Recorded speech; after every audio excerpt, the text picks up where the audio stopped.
Bonjour et bienvenue dans la semaine de l'écho. Après le second tour des élections législatives et malgré d'intenses tractations, la France peine à former un nouveau gouvernement. La gauche et la droite refusent de participer à une grande coalition. Face à cette nouvelle source d'incertitude, quelle réaction des marchés financiers et quelles conséquences économiques? L'analyse de nos invités. Le nouveau Front populaire est donc arrivé en tête des élections législatives. Parmi leurs promesses, augmentation du SMIC, abrogation de la réforme des retraites ou encore hausse d'impôts. Des mesures qui inquiètent les milieux d'affaires. Quelles sont leurs craintes? Quelles sont leurs attentes? Reportages et réactions à suivre. Enfin, de quelle marge de manœuvre dispose l'Hexagone alors que la Commission européenne lance une procédure pour déficit excessif contre la France et 6 autres pays européens? La contrainte budgétaire est forte. Entre menaces de sanctions de Bruxelles et des agences de notation, que peut faire le futur gouvernement? Eh bien, pour répondre à ces questions, j'ai le plaisir d'accueillir en plateau Anne-Laure Kiechel, fondatrice de Global Sovereign Advisory, cabinet de conseil aux États et aux entreprises publiques sur des questions de politique publique. Bonjour à vous. Bonjour. François Gérolf, économiste à l'Observatoire français des conjonctures économiques. Bonjour à vous. Laurent Vronsky, directeur général de l'entreprise Ervor et secrétaire général de Croissance Plus. Et depuis Bruxelles, Éric Maurice, analyste à European Policy Center. Bonjour à vous et merci d'avoir accepté notre invitation.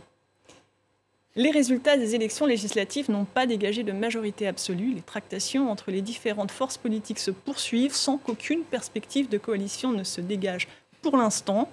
Après le plongeon d'après-dissolution, la bourse reprend quelques couleurs, même si elle ne récupère pas son niveau d'avant-dissolution. En un mois, vous le voyez, le CAC 40 a perdu plus de 2%. Anne-Laure Kiechel, faut-il y voir une simple correction d'un CAC 40 anormalement élevé ou le signe d'une réelle inquiétude des investisseurs sur la situation française? Ce qui est en fait très intéressant, c'est qu'on a un peu des signaux contradictoires. Alors, suite aux élections européennes, c'est là où on a eu sur la dette la plus forte réaction des marchés, qui s'est un peu calmée après les élections législatives, puisqu'on conserve un delta important entre la France et l'Allemagne, mais il n'y a pas eu d'aggravation de ce delta depuis les élections législatives.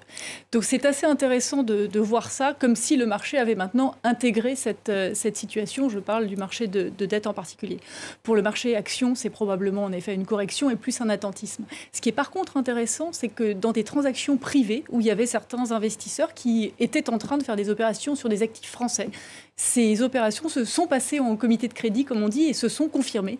Donc certains ont été jusqu'au bout de leur démarche d'investissement dans cette période, c'est-à-dire pas plus tard que la semaine dernière. Donc je trouve que c'est assez intéressant d'avoir vu ça. Il y a quand même, on garde une confiance par rapport à la France et aux actifs français. Je vous vois réagir, Laurent Vronsky. Est-ce que dans l'économie réelle, on garde confiance? Alors moi, je rappelle, je suis industriel, donc quand je vous écoute, j'ai l'impression de ne pas vivre sur la même planète. Parce que je peux vous dire qu'au niveau des donneurs d'ordre, depuis maintenant un mois, il y a un coup d'arrêt très net. Beaucoup d'acteurs économiques ont mis sur pause des projets d'investissement, d'extension de capacité. Maintenant, je mets ma casquette syndicale puisque je suis secrétaire général de Croissance Plus. Je rencontre des chefs d'entreprise. Organisation patronale. Voilà, donc toutes les semaines, c'est la même chose. Je veux dire que là, on n'est plus dans une expectative négative, on est vraiment sur une baisse concrète des carnets de commandes. Depuis la dissolution. C'est ça, absolument. Et pour une raison très simple, c'est que les gens ont horreur de l'incertitude. Prendre des risques, c'est le métier des entrepreneurs que nous sommes, mais le risque se mesure et l'incertitude ne se mesure pas. Et là, on est en pleine incertitude. Ce dont vous parlez, qui est très intéressant, concerne des chefs d'entreprise français. Peut-être pour clarifier mon propos, je parlais d'investisseurs plutôt étrangers sur la dette et sur des investisseurs étrangers qui ont concrétisé. Et il y a eu 2 cas, donc c'est suffisamment, parce qu'il ne peut pas non plus y avoir des transactions par multiples par semaine. Et il y a eu 2 cas qui ont été confirmés et que je vois comme de l'étranger, quand même un signal de confiance. Donc je suis tout à fait en accord, évidemment, avec ce que vous dites, puisque vous le vivez. Je veux juste dire de l'étranger, parce qu'on a aussi un peu tendance de temps en temps à paniquer. Les choses sont plus sous contrôle que ce que l'on peut dire en tous les cas en France. Dans votre cas, allez-vous geler certaines dépenses, certains investissements, certaines embauches ou dans les entreprises que vous représentez au sein de Croissance Plus? Est-ce le cas? Alors, puisqu'on est justement dans une phase de clarification, je pense qu'il faut bien distinguer entre les entreprises qui vivent quasi exclusivement du marché hexagonal et les entreprises qui sont très tournées vers l'export. Nous, on travaille à plus de 90% l'export. Donc pour l'instant, il n'y a pas de sujet. Donc nous, on continue, si vous voulez, comme si de rien n'était. Même si, par exemple, au niveau de certains de nos clients français, ce n'est pas la même histoire. Mais par exemple, mes camarades chefs d'entreprise qui travaillent que sur le marché français, là, je peux vous dire qu'ils sont très inquiets. Parce que les carnets de commandes se sont arrêtés, mais quasiment subitement, du jour au lendemain. Est-ce que ça concerne un secteur en particulier ou c'est général ? C'est tous les secteurs. Ça peut être le bâtiment, ça peut être des donneurs d'ordre industriels, ça peut être aussi le digital. Et alors, c'est quoi ? C'est l'incertitude ? C'est le fait de ne pas savoir où on va ? Il faut dire que si vous voulez, on vient de vivre une période quand même où on entend tout et son contraire. Donc vous avez des gens qui se disent, on vous annonce finalement la fin du monde quotidiennement. Vous êtes au-delà de la dissolution. Donc si vous voulez, les gens se disent on va attendre. Voilà. Alors, on ne sait pas pourquoi, mais on attend. C'est un peu comme sur l'autoroute. Le type de devant, il ralentit, donc vous ralentissez aussi. Ce qui est assez intéressant, c'est qu'en fait, rien n'a vraiment changé depuis quelques semaines. Très franchement, la situation économique française, le déficit était le déficit, les perspectives de croissance assez fermes déjà là. Donc c'est probablement pour ça aussi que des acteurs qui ont peut-être plus le loisir de pouvoir observer ça de l'extérieur sont quand même restés relativement calmes. Donc c'est assez intéressant entre la perception et la réalité, puisque vous parlez de cas économiques, mais ce qui se passe quand même de l'autre côté et dans les marchés qui est un peu différent. François Gérolf. Je suis assez d'accord, mais c'est vrai que ça montre que l'économie, c'est aussi une affaire de perception peut-être et une affaire de ce que vous dites. Donc ce que vous dites, en fait, je l'écoute, par définition, même si je vais peut-être trouver ça irrationnel et peut-être incompréhensible du point de vue purement des chiffres, parce qu'effectivement l'économie française est un peu en difficulté. Je suis d'accord avec vous depuis un certain temps. En réalité, la réindustrialisation dont on parlait n'est pas vraiment là. On voit les chiffres de déficit public, effectivement, sont très inquiétants. Les recettes fiscales ont été très en deçà de ce qu'on attendait, ce qui laisse présager peut-être de difficultés. On va peut-être mettre de côté l'aspect déficit et dette pour l'instant, mais en tout cas, on a quand même l'impression qu'il y a quelques bons chiffres à mettre peut-être au crédit des 7 années d'Emmanuel Macron. On pense à l'inflation qui reflue très très récemment. Alors l'inflation qui reflue, c'est un phénomène mondial, j'ai envie de dire. C'est dû à la baisse des prix énergétiques. Je ne pense pas que ce soit directement dû à la politique du gouvernement. Là où le gouvernement a très bien réussi, c'est effectivement sur l'emploi. C'est-à-dire que la croissance s'est considérablement enrichie en emploi. Le taux d'emploi est historiquement haut. Le taux de chômage est historiquement bas. Et effectivement, ça, c'est plutôt une bonne nouvelle. Après, ça s'est fait au détriment, en fait, de la productivité. La production en France n'a pas augmenté tant que ça. Donc, en fait, la productivité a baissé fortement. Ça veut dire quoi ? Ce sont des emplois non productifs qui ont été créés ? Oui, en tout cas, en partie, notamment, on a eu une très forte hausse de l'apprentissage. Et donc, ces emplois sont plutôt quand même moins rémunérés. On a vu une augmentation aussi des CDD, peut-être des contrats avec les gens qui sont à leur compte, si vous voulez. Donc, c'est des emplois qui, naturellement, ne sont pas forcément très bien payés. Il y a eu aussi une hausse des contrats à durée indéterminée. Donc, faut pas non plus noircir le tableau. En revanche, ce qu'on voit, effectivement, c'est que la production n'a pas augmenté de manière aussi importante que l'emploi. Et ça, c'est un sujet d'inquiétude pour le futur. Alors, Kiechel ? Et sur la croissance, c'est assez intéressant de voir que certes, on fait mieux que l'Allemagne, parce que ça a beaucoup été mis en avant, mais on fait beaucoup moins bien que l'Espagne. Donc là-dessus, également, les chiffres sont assez mitigés. Et c'est probablement... Que les États-Unis, exactement, et j'allais y venir, et que les États-Unis, et vous avez parfaitement raison, l'inflation, vous le disiez, mondiale, mais quand on regarde au niveau européen, tout le monde est en train de converger vers les mêmes chiffres. Donc on est juste dans la moyenne. Est-ce que cette incertitude dont on parle est-elle de nature à entamer l'attractivité de la France vis-à-vis des investisseurs étrangers ? On a beaucoup dit que cette attractivité avait augmenté ces dernières années. Je ne sais pas si c'est uniquement un sujet d'incertitude. Je pense que dans les 7 dernières années, la politique était quand même principalement pro-business. Et c'est vrai que là, du point de vue d'un chef d'entreprise, dans tous les cas, la situation s'est dégradée. C'est-à-dire même le fait qu'il y ait une probabilité qu'un gouvernement NFP, par exemple, arrive au pouvoir, du point de vue d'un investisseur, clairement, du point de vue fiscal, ça risque de ne pas être gagnant. Mais ce qui est très intéressant, c'est que dans les classements d'attractivité, peut-être vous pensiez à ça, où la France est en effet très bien classée. Et est première en Europe. C'est souvent comme ça, pour les chiffres, on peut leur faire dire beaucoup de choses. Parce que quand vous regardez le nombre... En emploi. Mais si, parce que regardez, quand vous regardez le nombre d'emplois créés en le ramenant au nombre d'habitants, ce qui est peut-être pas si idiot que ça à faire. On est 8e, après la Grèce, après d'autres. Donc c'est juste pour dire, ça dépend vraiment comment est-ce qu'on regarde les chiffres. Alors, je pense qu'il y a un mal endémique français, c'est l'instabilité fiscale. Et il faut mettre au crédit du gouvernement Macron que depuis 7 ans, il y a une certaine stabilité. Je veux dire que nous, on est quand même victime d'une fiscalité quantique. C'est-à-dire que quand on sait où on est, on ne sait pas où on va. Et quand on sait où on va, on ne sait pas où on est. Ça change tout le temps. Donc ça ne rassure personne. Aussi bien les investisseurs étrangers que les investisseurs français. Je veux dire, dans mon cas, je suis industriel, quand j'investis pour construire une usine, on est dans le temps moyen, dans le temps long. On n'est pas dans l'allocation d'actifs à très court terme. Vous avez parfaitement raison, parce que quand on regarde ces sujets d'attractivité, quand on dit de temps en temps qu'on va perdre aussi certains investissements, vous le dites très bien, c'est des investissements longs. Donc soit les gens ne s'engagent pas parce qu'ils savent que c'est des investissements sur le temps long, soit s'ils sont déjà engagés, il faut aller jusqu'au bout d'un projet avec éventuellement les conséquences qui peuvent aller avec. Absolument. François Girolle, la dissolution, par contre, à cet égard, est une source d'instabilité fiscale potentiellement. On est d'accord. On va y venir dans un instant. Éric Maurice, depuis Bruxelles, dites-nous comment cette incertitude est perçue, notamment à la Commission européenne. Je dirais qu'après une phase d'inquiétude entre les deux tours, notamment, c'est plutôt une phase de soulagement et d'attente. Le Rassemblement national ne sera pas au pouvoir. Et excusez-moi, ça me gêne un petit peu. Oui, il y a un petit problème de connexion, mais on va rétablir ça très rapidement. Vous disiez que c'était déjà un soulagement que le Rassemblement national ne soit pas arrivé en tête. Pardon ? Vous disiez que c'était vécu comme un soulagement, le fait que le Rassemblement national ne soit pas arrivé en tête.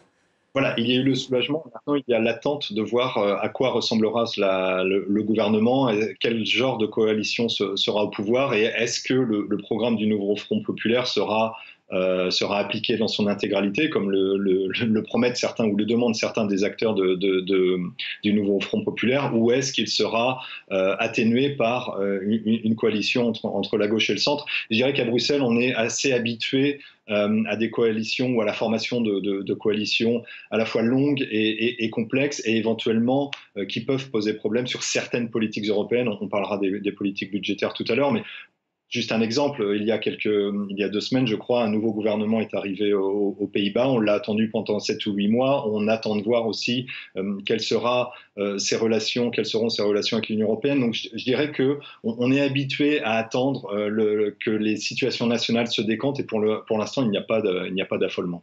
Vous êtes habitué à ce genre de situation incertaine. On va précisément parler du programme du Nouveau Front populaire, qui est donc arrivé en tête des élections législatives. Parmi leurs promesses, l'augmentation du salaire minimum, le SMIC, ou l'abrogation de la réforme des retraites. Qu'en pensent les entreprises et leurs salariés? Le reportage de nos confrères de France 2. Au lendemain des élections, plusieurs mesures doivent être arbitrées ces prochaines semaines. Et celle qui fait le plus débat dans les entreprises, comme dans cette PME girondine qui fabrique des piscines, c'est la proposition du Nouveau Front populaire. L'augmentation du SMIC à 1 600 € net par mois interpelle certains salariés. Ça pourrait être bien, oui, si les produits de première nécessité ou quoi n'augmentent pas en fonction de l'inflation, que ça pourrait être bien, oui. 200 € de plus que le SMIC actuel. Revaloriser les petits salaires. Vous projetez la grise, là ? En théorie, la directrice n'est pas contre, mais selon elle, cela coûterait beaucoup trop cher à l'entreprise. D'accord, très bien. Actuellement, on pense plus à stabiliser le personnel qu'à embaucher. Donc si en plus il faut les augmenter, à ce moment-là, peut-être qu'on parlera de chômage technique ou que l'on parlera de licenciement, oui. Si le prochain Premier ministre était de gauche, le Nouveau Front populaire compte procéder en urgence par décret. Autre dossier encore en débat après les élections, la réforme des retraites. Sera-t-elle abrogée ? Le projet est en tout cas soutenu par les syndicats. Ça fait 1 an et demi qu'on sait que le pays ne veut pas de cette réforme, qu'elle est injuste, violente et inefficace, et donc il faut y renoncer. Mais l'idée divise les partenaires sociaux. Pour le MEDEF, revenir en arrière provoquerait une dégradation des finances publiques et une hausse d'impôts pour les ménages. Enfin, quelle suite pour la réforme de l'assurance chômage suspendue par Gabriel Attal au lendemain du premier tour des élections législatives ? Dénoncée par le RN et l'Union de la gauche, elle prévoyait un nouveau durcissement des droits des demandeurs d'emploi. Lui a perdu le sien il y a quelques semaines. J'espère que les restrictions ne seront pas comme ceux annoncés. Pour moi, le chômage, ça doit être c'est un droit fondamental. On cotise pour, on travaille pour, donc ça doit être normal qu'on puisse être on va dire, sécurisé, avoir une sécurité en cas de perte d'emploi comme moi là actuellement. Le prochain gouvernement, quel qu'il soit, devra décider très vite de l'avenir de l'assurance chômage, car les règles d'indemnisation actuelles ne courent que jusqu'au 31 juillet prochain. Autant vous dire que c'est un reportage qui fait réagir en plateau.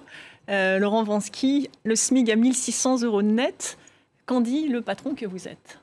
Eh bien, il en dit, alors d'abord, je fais une précision, je ne défends pas mes propres intérêts, parce que chez nous, on n'a personne au SMIC. Pour une raison très simple, c'est que les industriels qui sont dans des métiers à très forte valeur ajoutée, où il y a une raréfication des compétences, ne sont pas concernés par le sujet. Donc ça touche vraiment des métiers qui sont généralement pas qualifiés.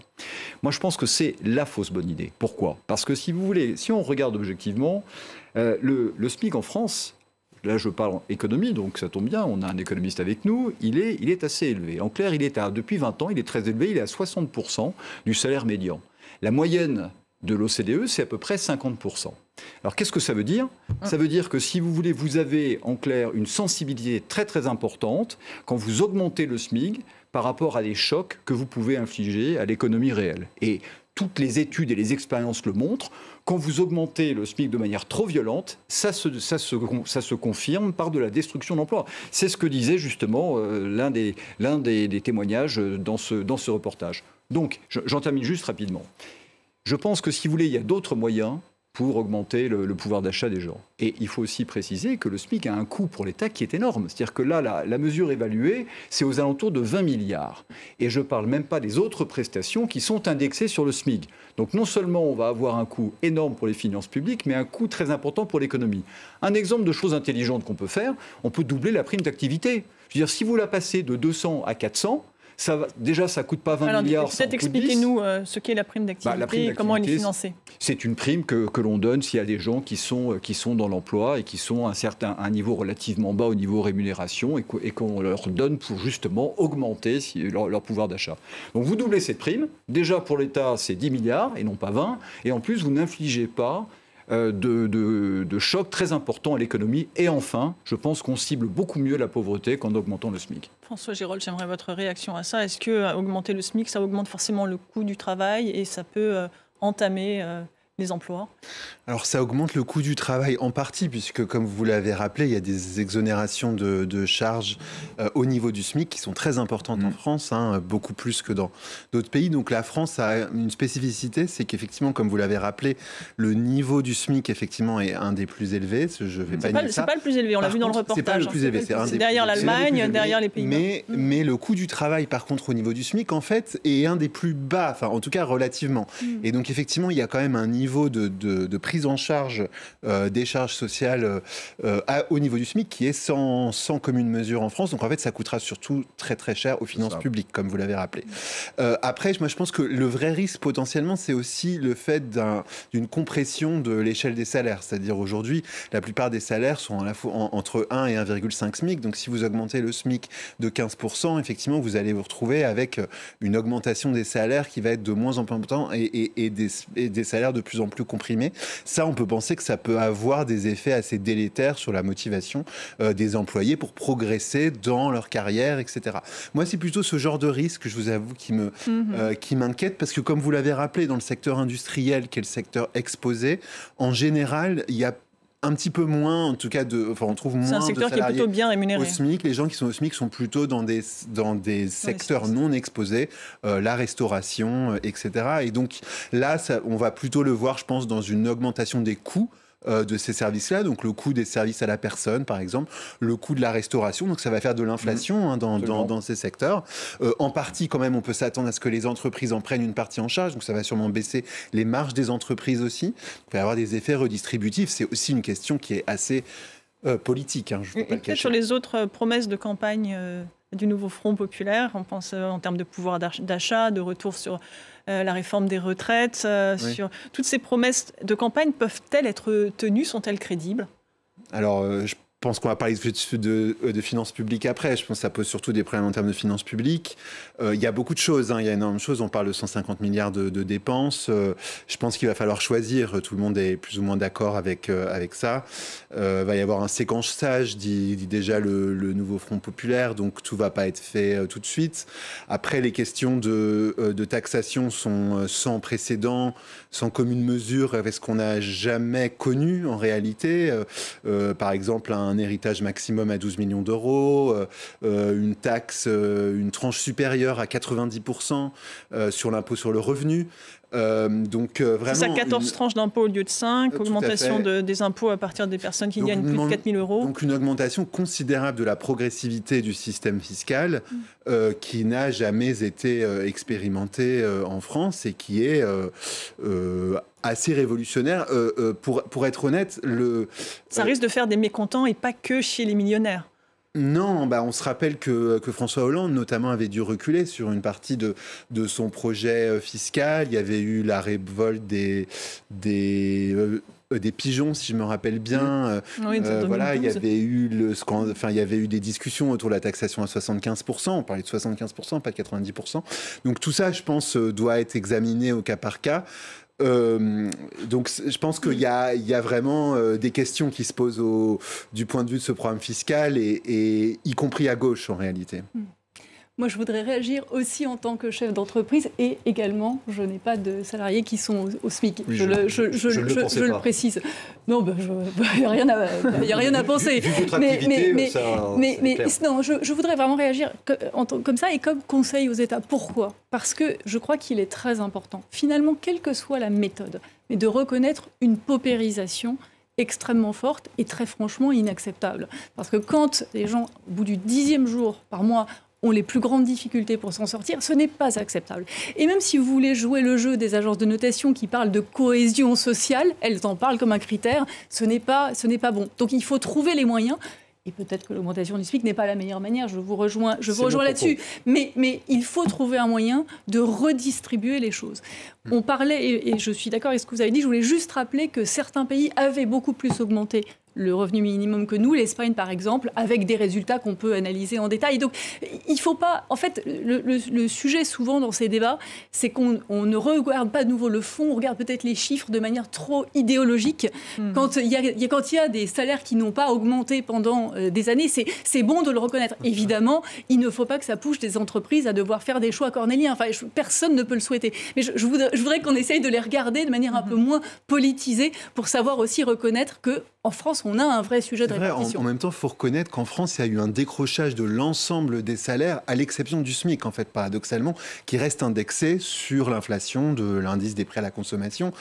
Les autres salaires, en revanche, ont largement décroché. Et donc, je me demande si on ne pourrait pas plutôt réfléchir à une conférence sociale, par exemple, avec une augmentation générale des salaires, parce que, comme vous le dites, le problème de pouvoir d'achat est réel. Il y a vraiment des problèmes de pauvreté en France, qui n'est pas d'ailleurs seulement un problème des gens au SMIC, mais qui est un problème plus généralement d'une difficulté dans la société française. Absolument d'accord avec vous, mais on parlait des signaux. Et donc, c'est pour ça que certaines mesures doivent être des mesures de signaux extrêmement forts.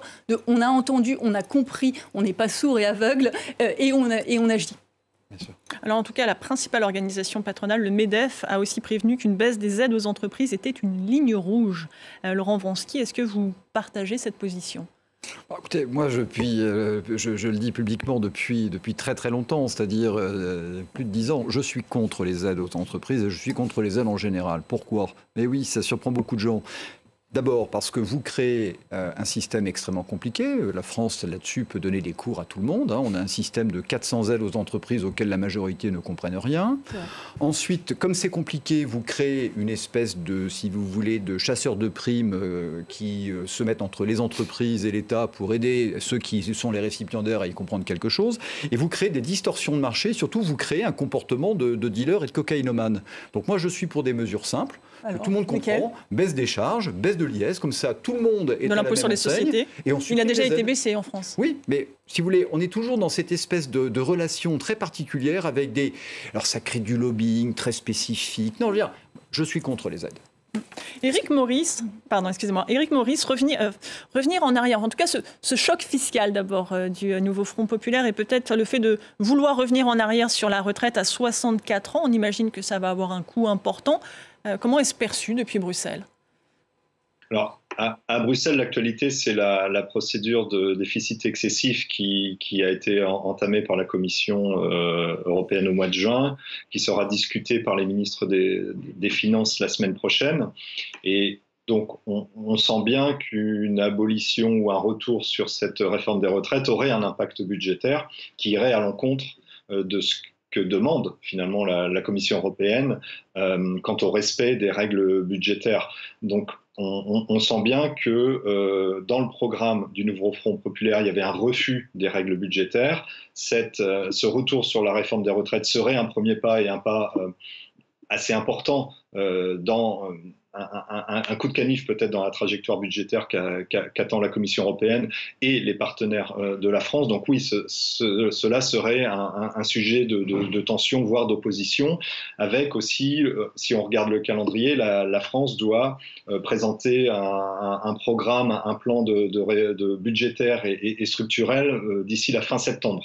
Donc ça laissera très peu de temps au niveau gouvernement pour entrer dans ce dialogue avec la Commission européenne sur la trajectoire à plus long terme. Donc là, on est dans une période de turbulence potentielle qui pourrait commencer. Le Nouveau Front populaire qui dit vouloir financer son programme à coup de hausse d'impôts, précisément. On va venir sur les chiffres, on va parler de ce que vous nous disiez à l'instant. Peut-être pour avoir les chiffres en tête, la dette française, elle dépasse actuellement les 110% de la richesse nationale et ça ne devrait pas s'améliorer à en croire les prévisions de la Commission européenne. Pour respecter la trajectoire notifiée par la Commission, la France doit contenir son déficit à 5,1% de la richesse nationale cette année. Ce mercredi, un conseil des ministres des Finances de l'UE doit ouvrir formellement la procédure pour déficit excessif contre la France. Éric Maurice, concrètement, qu'est-ce que ça veut dire et qu'est-ce que ça implique pour la France ? Ça implique, si rien n'est fait, en bout de procédure, une pénalité pour la France qui pourrait se compter en milliards d'euros. Alors ça dépend, c'est un pourcentage du produit intérieur brut, je crois que c'est 0,05%, enfin c'est des chiffres à vérifier. Ce qui est périlleux pour la France, c'est que un éventuel dérapage budgétaire encore plus important que celui qui existe déjà, ou en tout cas un non-engagement vers une amélioration de ces chiffres, arriverait au moment où les nouvelles règles budgétaires viennent d'entrer en vigueur. Le pacte de stabilité qui existe depuis les années 90 a été réformé, et cette réforme est entrée en vigueur au mois de mai, et donc pour la Commission européenne, ce sera aussi une question de crédibilité de ces nouvelles règles. Donc c'est un contexte plus difficile pour la France. Ces nouvelles règles sont faites pour être appliquées, évidemment, et que les sanctions soient applicables plus facilement qu'elles ne l'étaient sous le régime précédent. Donc ce sera plus difficile pour la France de négocier ou de dialoguer avec la Commission européenne au vu du contexte de cette réforme des règles budgétaires, surtout s'il y a une volonté politique affirmée d'aller à l'encontre des règles communes. Donc il faudrait faire très attention dans la manière dont on présente un budget ou dont on présente les raisons pour lesquelles on demanderait peut-être plus de temps pour réduire à la fois le déficit et la dette. Alors pour se conformer aux nouvelles conditions européennes, le ministre de l'économie français annonce 5 milliards d'économies supplémentaires cette année. Au total, ce sont 25 milliards d'euros d'économies qui sont prévues cette année. François Gérolles, je vous vois sourire, vous y croyez ? Non, mais je pensais à ce chiffre de 5 milliards, c'est rien par rapport aux 110 milliards qu'on doit faire en gros sur 4 ans, étant donné les nouvelles règles budgétaires européennes. Et à mon avis, moi je trouve, alors on peut dire ce qu'on veut du programme NFP, mais ce que nous demande la Commission européenne, à mon avis, est trop difficile et on n'y arrivera pas. C'est-à-dire que on a déjà énormément eu de mal et Bruno Le Maire a eu du mal à trouver quelques milliards. Trouver 110 milliards, je pense que ça va être vraiment très très difficile. Et on peut s'interroger, à mon avis, sur la question, comme vous le disiez, en plus, il y a une question de la crédibilité des règles budgétaires. Elles viennent d'être mises en place et on voit déjà... On a déjà du mal à voir comment est-ce qu'on va pouvoir les appliquer, en tout cas en France. Je vous rappelle, donc sur 4 ans, si on prend ces règles, ça veut dire de l'ordre de 0,9% du PIB par an de consolidation budgétaire. Et si c'est sur 7 ans, mais la Commission européenne doit nous donner l'autorisation de faire sur 7 ans, et les conditions, c'est de respecter le semestre européen, par exemple, ce qui n'est pas du tout évident. Alors, le semestre européen. Donc ça correspond aux recommandations, en gros, données par la Commission européenne sur les grandes orientations de politique économique, par exemple, sur la réforme des retraites, par exemple, c'est un exemple de recommandation. Et donc, effectivement, c'est pas du tout évident qu'on va aller dans cette direction-là. Et donc, si on obtenait ce 7 ans, ça voudrait dire 0,5% en gros du PIB par an. Là aussi, c'est quand même assez considérable par rapport à ce qu'on a réussi à faire jusqu'ici. Donc moi, c'est vrai que je suis un petit peu embêté parce que d'un côté, on a ces règles budgétaires qui nous disent faites 110 milliards d'économies par an, puis de l'autre, on a un programme du Nouveau Front Populaire qui dit on va vers 150 milliards de dépenses supplémentaires. Est-ce qu'il n'y a pas quand même un juste milieu peut-être qu'on pourrait trouver entre ces deux oui, d'autant que les dépenses, on le voit au-delà du programme du Nouveau Front Populaire, les dépenses, elles ont tendance, les dépenses de l'État, elles ont tendance à s'accumuler. À augmenter, liées au vieillissement, liées à la transition écologique qu'il va falloir faire, peut-être à un effort militaire supplémentaire qu'il va falloir faire en termes de défense. Enfin, on voit énormément de dépenses supplémentaires dans les années qui viennent à financer et en fait, on parle de diminuer les dépenses. Je voulais y réagir tous les deux. Oui. Qui est le premier, Laurent Wronski?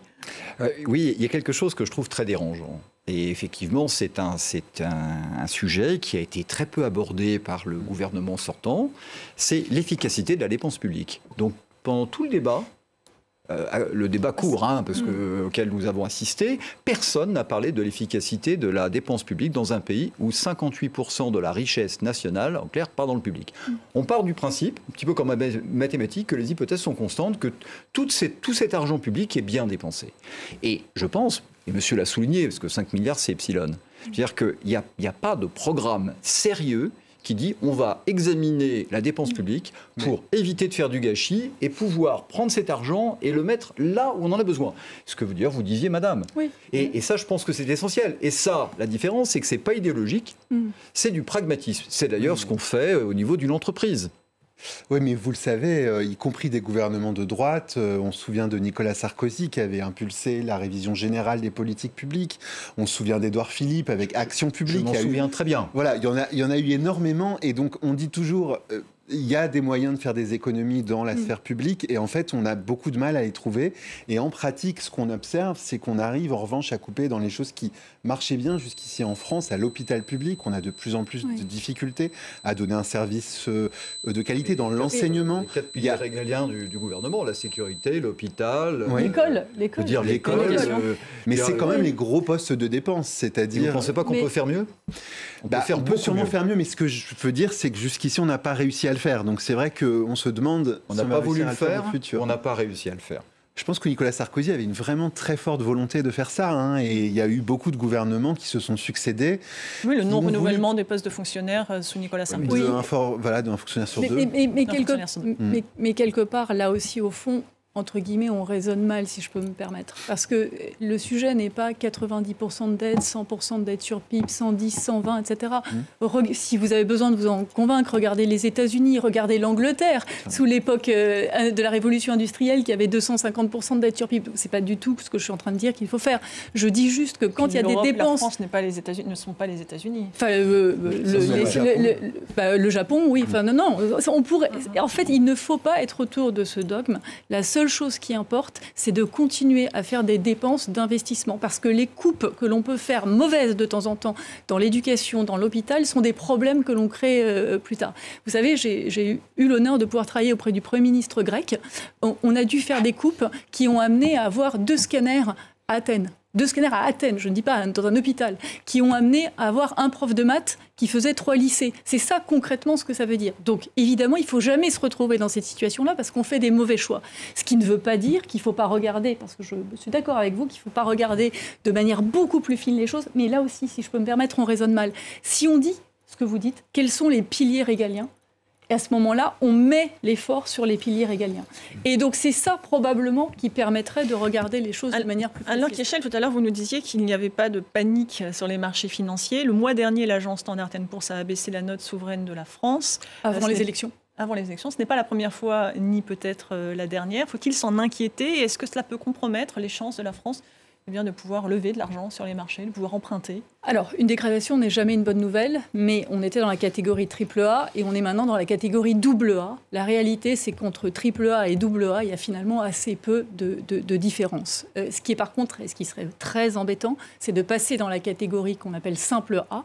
Et pour certaines agences, on n'en est pas loin. Donc, on est bien maintenant, mais il faut faire attention. Il ne faut certainement pas tomber dans cette catégorie-là. C'est extrêmement important.